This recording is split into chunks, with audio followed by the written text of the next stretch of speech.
पराया है, कोई नहीं पराया है।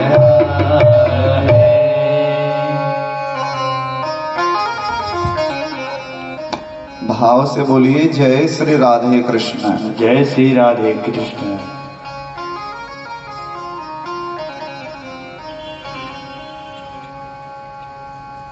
संतों का क्या, जहां सांझ वहीं भियान।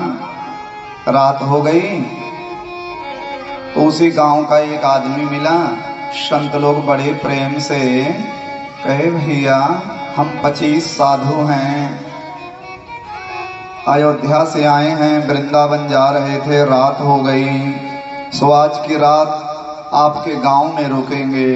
अगर गांव में कोई भगत हो, कोई धर्मात्मा हो, कोई पुण्यात्मा हो तो पता बता दीजिए, आज की रात वहीं हम लोग रुकेंगे, वहीं भंडारा होगा, वहीं सत्संग होगा। वो आदमी जो है बड़ी तेजी से मुस्कुराया। असल में ये कोई नास्तिक आदमी था। बहुत लोग होते हैं ना कि साधु को, संत को, महात्मा को ठिठोली करते हैं, उनको बड़ा मजा आता है संतों की ही मजा लेने में। तो ये जो आदमी था जिससे संत लोग मिले, ये साधु महात्माओं की ठिठोली करने वाला आदमी था।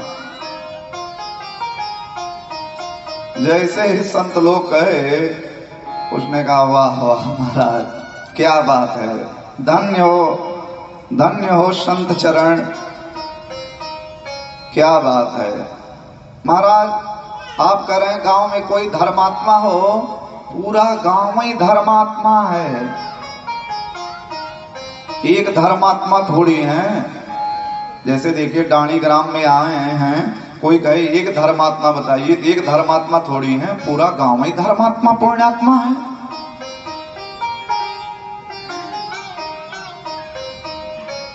हमें तो बड़ा आनंद आया यहाँ।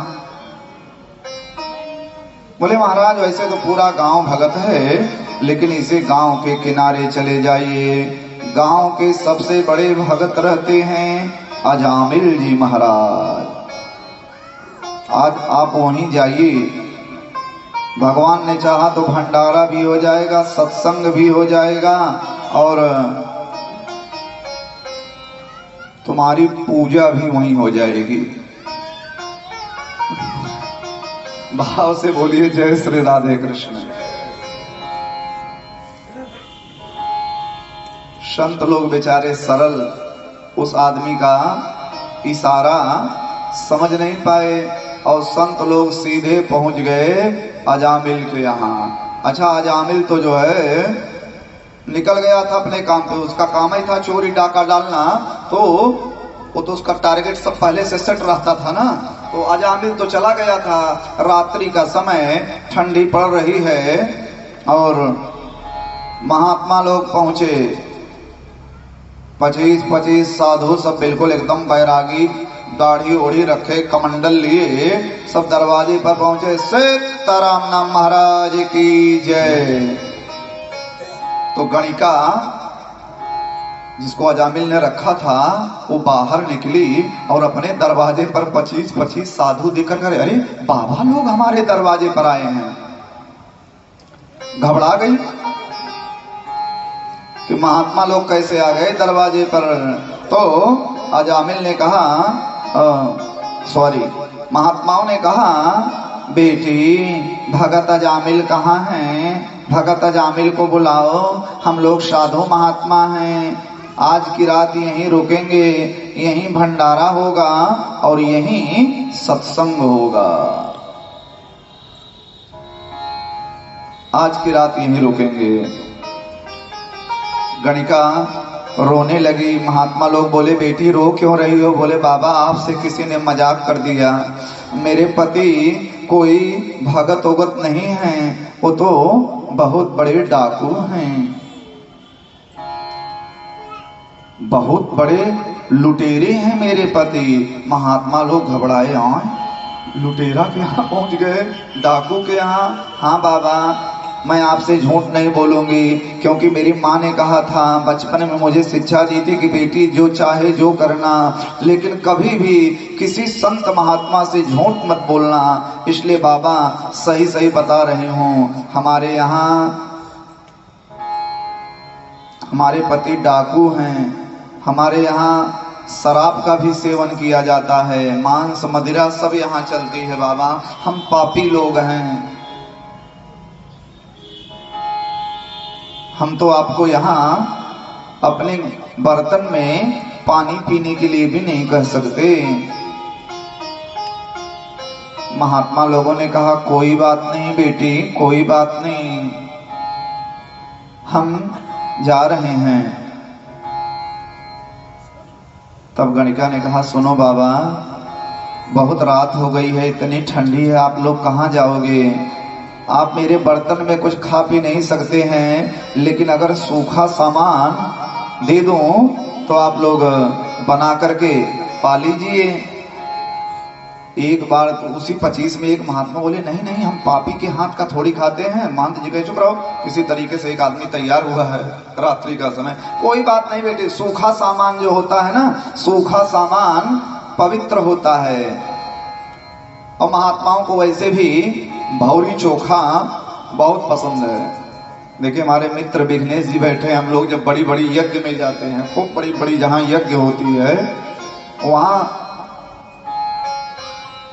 कहाँ दाल रोटी की व्यवस्था, ज्यादा कर भौरी चोखा ही चलता है। जब हम लोग बिहार में जाते हैं, भौरी चोखा में ज्यादा झंझट है नहीं, आलू भूंजो, उसी में जो है उपली में भौरी लगाओ और आराम से पाओ।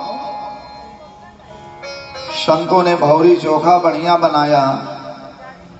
अच्छा एक बात है, महात्मा जहाँ की खाते हैं वहाँ की जयकारा जरूर बोलते हैं। लक्ष्मी नारायण भगवान की जय, श्रीमान जजमान परम भागवत श्री राम कृष्ण गुप्ता जी की जय, इनके माता पिता की जय, इनके गुरु गोविंद की जय, इनके बाल गोपाल की जय, इनके घर परिवार की जय, इनके पूर्वजों की जय, इनके टोला मोहल्ला की जय, इनके पूर्व पवस्त की जय, इनके नात रिश्तेदार की जय। जय जय श्री सीताराम।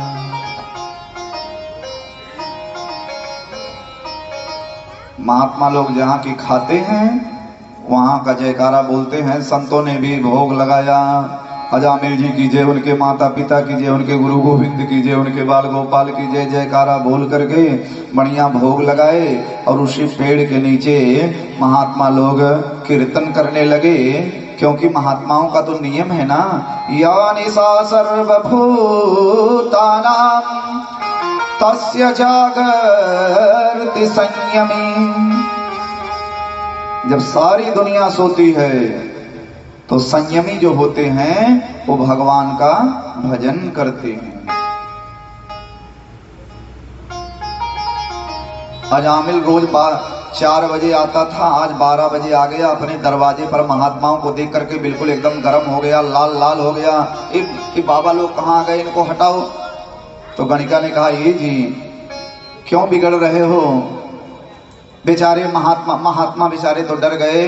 गणिका ने कहा बेचारे महात्मा हैं, ठंडी से ठिठुर रहे थे, हमने ही कहा कि बाबा यहीं रुक जाओ।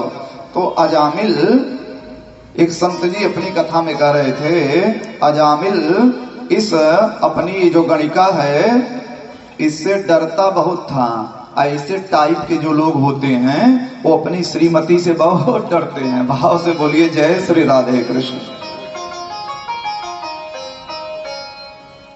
अजामिल ने कहा तुमने रखा है तो कोई बात नहीं देवी, 2-4 दिन तक रख लो, क्या फर्क पड़ता है। वो कहते हैं ना, जो भी करा लो तुम पे निछावर। महात्माओं ने सोचा कि इसकी खाए हैं तो कुछ तो कल्याण कर दें।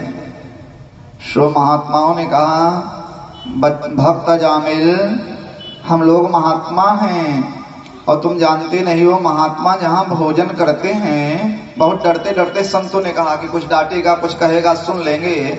बोले अजामिल, जहाँ संत लोग भोजन करते हैं भोजन के बाद में उनको दक्षिणा दी जाती है, दक्षिणा देनी चाहिए। कल हम लोग कथा में दक्षिणा देवी का महत्व सुने। यज्ञ भगवान की पत्नी हैं, हमें दक्षिणा नहीं दोगे अजामिल? तो अजामिल ने कहा बाबा दक्षिणा और हमसे दो चार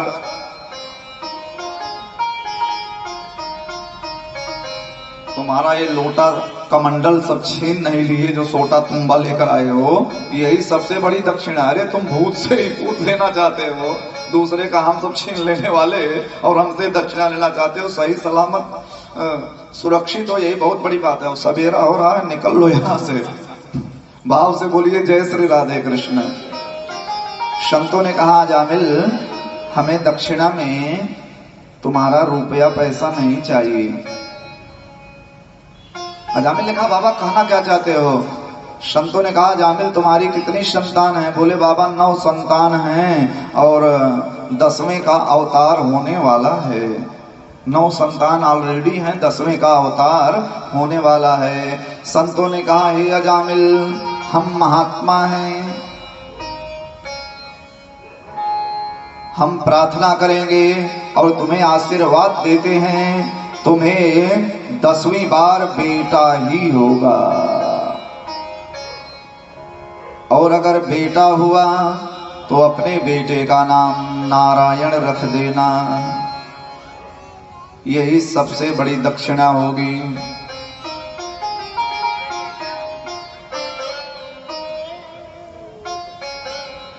महात्मा लोग चले गए। अजामिल ने कहा ठीक है हम नारायण नाम रखेंगे। महात्मा लोग चले गए और श्री सुखदेव कहते हैं हे राजा परीक्षित मुक्ति का कितना सुंदर उपाय बता दिए। ये पापी आदमी भगवान का नाम तो लेगा नहीं इतनी आसानी से, तो कम से कम अपने बेटे के ही बहाने नारायण नारायण पुकारेगा। कि मुक्ति का कितना सुंदर उपाय बताते गए। इसीलिए तो वो संतों का जो सत्संग होता है वो बहुत महत्वपूर्ण होता है। एक घड़ी आधी घड़ी आधियों में बुनियाद, एक घड़ी आधी घड़ी आधियों में बुनियाद, एक घड़ी आधी घड़ी आधियों में बुनियाद, एक घड़ी आधी घड़ी आधी में बुनियाद।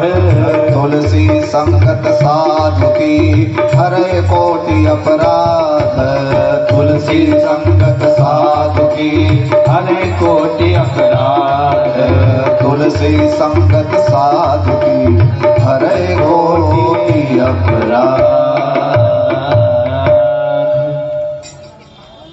अजामिल को 10वीं बार बेटा हुआ और अजामिल ने नाम रखा नारायण।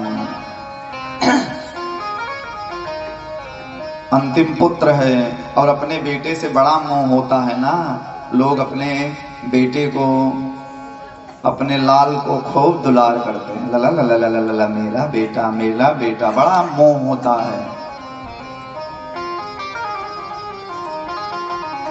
और भाई मोह हो क्यों ना, आत्मा वही जायते पुत्र, व्यक्ति की हमारी जो आत्मा है वही हमारे पुत्र के रूप में जन्म लेती है।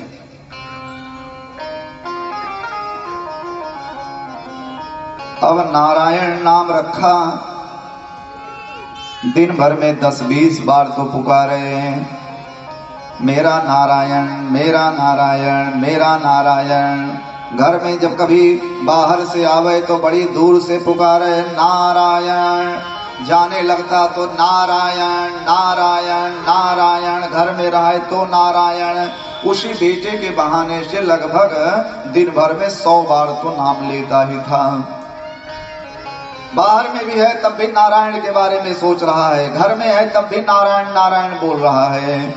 आगे नारायण पीछे नारायण, आगे नारायण पीछे नारायण, आगे नारायण पाछे नारायण, आगे नारायण पाछे नारायण।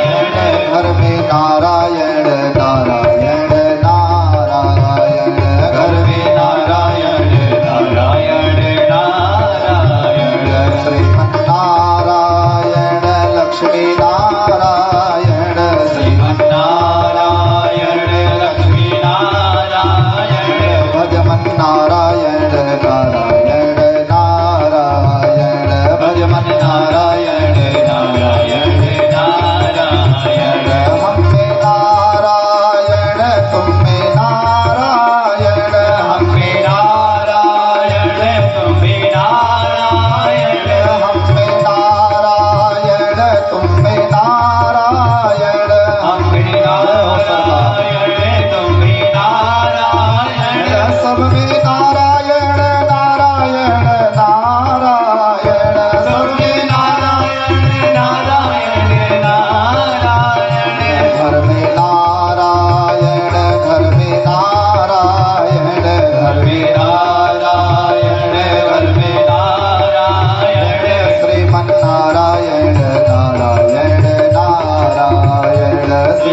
नारायण नारायण। भाव से बोलिए जय श्रीमन नारायण और प्रेम से बोलें जय श्रीमन नारायण।